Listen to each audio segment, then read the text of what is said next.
नमस्कार, गाजीपुर टुडे के YouTube channel पर आपका स्वागत है। मैं फूलचंद सिंह। दर्शकों, चुनाव आयुक्त अरुण गोयल के इस्तीफा देने के बाद पूरे देश की राजनीतिक दल केंद्र सरकार पर हमलावर है। अपने कार्यमुक्ति से बहुत पहले ही स्वेच्छा से सेवानिवृत्ति लेने वाले चुनाव आयुक्त अरुण गोयल के इस्तीफे पे जो हंगामा मचा है, उस पर आम आदमी पार्टी की मंत्री आतिशी ने क्या कहा है, आगे के वीडियो को आप देखें। धन्यवाद।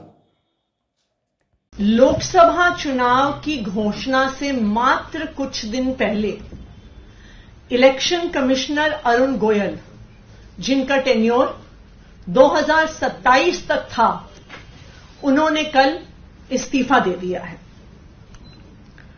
आप सब याद करिए, अरुण गोयल जी वही इलेक्शन कमिश्नर हैं जिन्हें भारतीय जनता पार्टी ने खुद अपॉइंट किया था। ये वही इलेक्शन कमिश्नर हैं जिनकी वॉलंटरी रिटायरमेंट के 24 घंटे के अंदर अंदर उनको इलेक्शन कमिश्नर बनाया गया था। जब इनकी अपॉइंटमेंट का चैलेंज सुप्रीम कोर्ट तक पहुंचा था, तो सुप्रीम कोर्ट ने भी पूछा था, What was the tearing hurry कि फाइल शुरू भी हो जाती है, पुटअप भी हो जाती है, अप्रूव भी हो जाती है मात्र 24 घंटे के अंदर।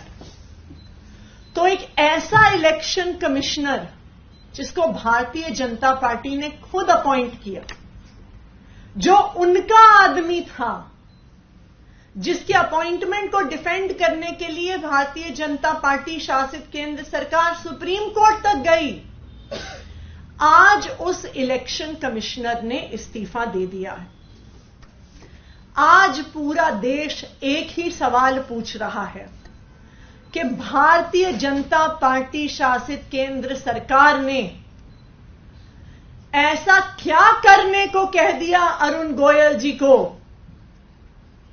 ऐसी क्या इलेक्शंस में हेरा फेरी करने को कही कि उनका अपना आदमी भी कर नहीं पाया, और उसने सोचा कि इस्तीफा देना उससे बेहतर रहेगा। आप सब याद करिए, यह वही भारतीय जनता पार्टी है जिसने अनिल मसीह को चंडीगढ़ मेयर इलेक्शन में प्रिजाइडिंग ऑफिसर बनाया। वो अनिल मसीह जिसने सीसीटीवी कैमरा के सामने 8 वोट जो इंडिया अलायंस के मेयर कैंडिडेट कुलदीप कुमार को पड़ रहे थे, खुद डिफेस किया। वो अनिल मसीह जिसने सुप्रीम कोर्ट में माना कि उसने वोट पर, बैलेट पर गलत तरीके से पेन के निशान लगाए थे। वो अनिल मसीह जिस पर सुप्रीम कोर्ट ने कहा this is murder of democracy.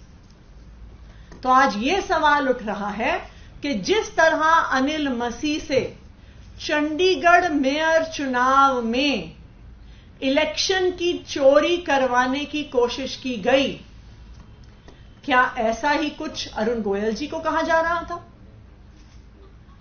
आज मैं भारतीय जनता पार्टी को चैलेंज कर रही हूं कि वो पूरे देश को यह बात बताएं कि अरुण गोयल जी ने इस्तीफा क्यों दिया। एक ऐसे इलेक्शन कमिश्नर ने जो उनका आदमी था, एक ऐसा इलेक्शन कमिश्नर जिसको अपॉइंट करने के लिए Bharatiya Janata party supreme court तक चली गई, ऐसा उनको क्या कह दिया गया, ऐसा क्या गलत काम करने को कह दिया गया लोकसभा इलेक्शन में कि उनका अपना आदमी तक वो काम कर नहीं पाया, और 2027 तक के अपने टेन्योर को छोड़ के बिना किसी स्वास्थ्य की परेशानी के कल शाम उसने इस्तीफा दे दिया। आज पूरा देश ये देख रहा है कि भारतीय जनता पार्टी कभी विधायक तोड़ के, कभी इलेक्शन चुराने की कोशिश करके, कभी ईडी और सीबीआई के माध्यम से विपक्ष के नेताओं को जेल में डाल के, कभी विपक्षी पार्टियों के बैंक अकाउंट फ्रीज करके आज चुनाव को चोरी करने की कोशिश कर रही है। और अब अरुण गोयल के इस्तीफे से बहुत बड़े सवालिया निशान आने वाले लोकसभा चुनाव पर उठ गए।